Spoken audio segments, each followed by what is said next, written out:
Today, I'm finally doing something about this plain old wall in my office that is straight up boring. I take all my meetings from this desk, which leads to a very lackluster and boring background for me in my video calls.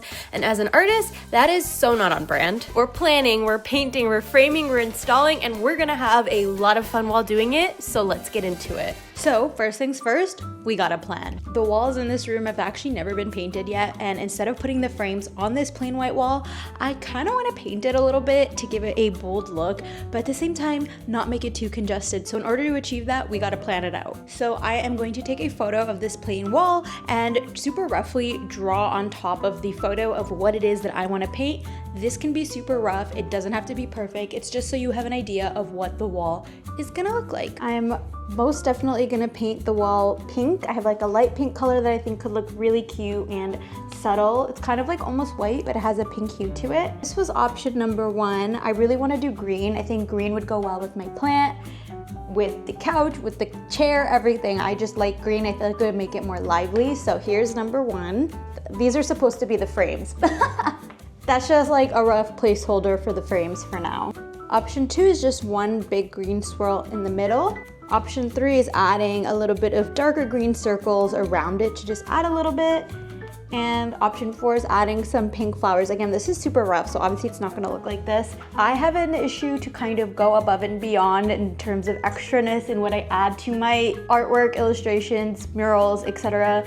And I'm worried it might be a little too much, the last option. So what I'm going to do now is actually take photos of the frames and the art prints that I wanna put in them, just to actually lay them out on the wall here instead of these placeholders so I can actually see how it's all gonna look. I'm a very visual person, so this is the method I prefer because it helps me understand where everything is gonna be and how it's gonna look. As much as I love planning, I don't like to stick too hard to the plan because it takes away the fun from it. So now it's time to paint the wall, and we are freehanding, sort of. As you saw, I already have a rough design that I digitally drew, but I took some chalk and I freehanded that onto the wall to sketch out where I want things to look. But since these are a very free-flowing lines and organic looking flowers, I'm letting myself get lost in the process and remembering that it's supposed to be fun and not perfect.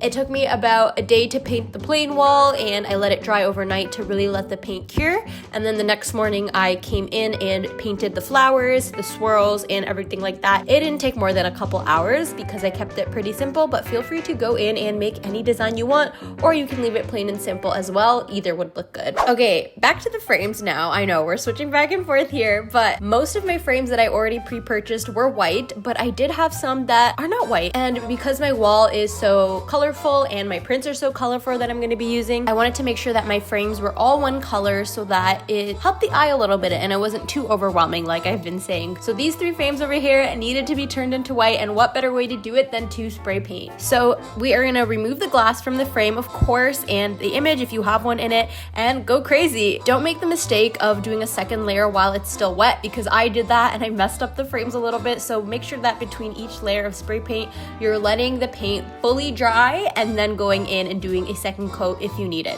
I let these dry overnight, and in the morning I came back and put all the art prints back in. These prints that I'm using are actually all of my own that I've created over the years, but you can get prints online at local art markets or even purchase some of mine because they're all available on my website. You can also use photos as well. It doesn't have to be all artworks. That's just a little tip. Now is the fun part. It's time for the installation. By now your wall is probably completely dry, so we can go right in. The fun part about gallery walls is you can make them whatever you want. So while I'm adding a bunch of my art prints, I'm also adding a couple things that I've created and collected over the years, like this tufted rug that I designed and then tufted myself a couple months ago, and this handcrafted sun and moon wall hanging that I got a couple years ago and never really knew what to do with it until now. Even though I didn't make this one item, I wanted to add it to the gallery wall. So feel free to be creative here and pick a bunch of things that you feel represent you and will look cute on your wall. It doesn't have to just be prints and frames. The key here is to get frames of all different sizes sizes and even shapes if you can to get a fun and unique design.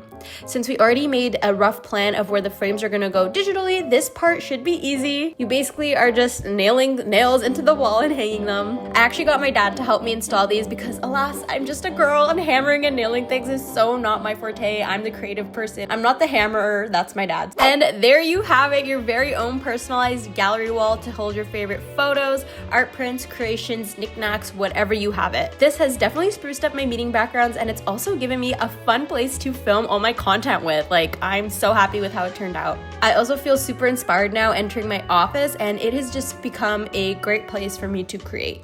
Good luck with your gallery walls. I can't wait to see how they turn out.